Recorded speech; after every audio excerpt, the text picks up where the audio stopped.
या ठिकाणी आज मुख्यमंत्री महोदयांनी कळंबोलीमध्ये येऊन पनवेल महानगरपालिकेच्या प्रचारात मध्ये सहभाग घेतला।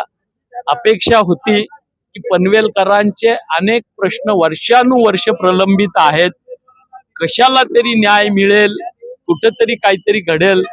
पण त्या ठिकाणी जे शपथपत्र परवा दिवशी आम्ही पत्रकार परिषदेमध्ये या ठिकाणी जनतेसाठी खुलं केलंय, त्या शपथपत्राचा खुलासा करण्यातच बहुतांश वेळ गेला। याचा अर्थ आम्ही बरोबर लोकांच्या मुद्द्यावर हात घातलाय असं मला वाटतं। त्या ठिकाणी मला अपेक्षा होती की जे कोल्हापूरच्या मिसळ कट्ट्यावर त्यांनी सांगितलं की नवी महापालिकेची हद्दवाढ होताना किंवा स्थापना होताना 5 वर्ष ग्रामपंचायतीचीच करवाढ त्या ठिकाणी लागू होईल, पण पनवेल वासियांना मात्र स्थापनेपासून अतिशय राक्षसी कर या ठिकाणी भरायला लावायचं काम या ठिकाणी प्रशांत ठाकूर, परेश ठाकूर भाजपनं केलेला आहे। त्या बाबतीत मात्र तीच भूमिका त्यांनी पनवेलला वेगळ्या पद्धतीनं मांडली। आम्ही प्रयत्न करतोय, भांडतोय, शिष्टमंडळ नेतोय, आंदोलन करतोय, कोर्टात जातोय, पण सरकार प्रत्येक ठिकाणी अगदी सुप्रीम कोर्टापर्यंत महापालिका आणि सरकार त्याला विरोध करते। कोल्हापूरचे आमदार सक्षम आहेत, जनतेच्या बाजूने आहेत, म्हणून कोल्हापूरला जनतेची भूमिका त्या ठिकाणी मान्य करतात।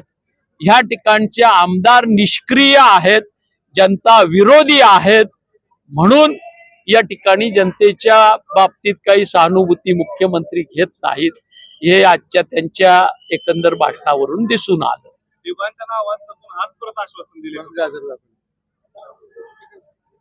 गाजराची पुंगी वाजली तर वाजली, नाही तर मोडून खाल्ली, असा प्रकार त्या बाबतीत यांनी चालवलेला आहे। आता मला वाटतं 2-3 दिवसामध्ये जिल्हा परिषदेच्या निवडणुका घोषित होतील आणि February 1st weak 2nd weak पर्यंत ह्या निवडणुका संपून जातील। त्याच्यानंतर थेट लोकसभेच्या निवडणुकीपर्यंत त्या विषयाला ही मंडळी दुर्लक्षित ठेवतील असा माझा कयास आहे। या ठिकाणी आपण बघतोय की बाळ्या मामांनी 9-10 खासदारांना बरोबर घेऊन संसदेबाहेर आंदोलन केलं, त्यावेळेस एक गोष्ट स्पष्ट झाली की महाराष्ट्राच्या विधिमंडळानं, विधानसभा, विधान परिषदेनं एकमुखी ठराव करून सुद्धा ह्या विषय केंद्रीय कॅबिनेटच्या पुढे देखील आलेला नाही। आणि या साऱ्या कटकारस्थानामध्ये दुर्दैवानं आमचे आमदार, पनवेल उरणचे आमदार आणि इकडली भारतीय जनता पक्ष सहभागी आहे, याचं दुःख होतं।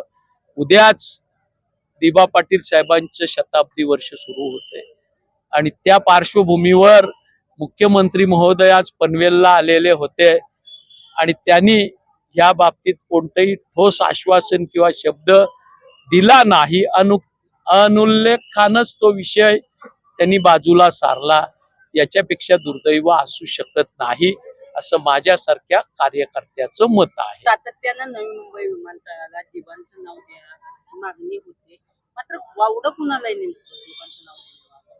उत्तर सरळ आहे, वावडं कुणाला असण्यापेक्षा या ठिकाणचे आमदार निष्क्रिय आहेत। आमदारांच्या बसचं हे काम नाहीये, ते त्या दृष्टीनं प्रयत्न करत नाहीयेत आणि म्हणून वावडं त्यांनाच असावं असं जनतेला आता संशय यायला लागलेला आहे।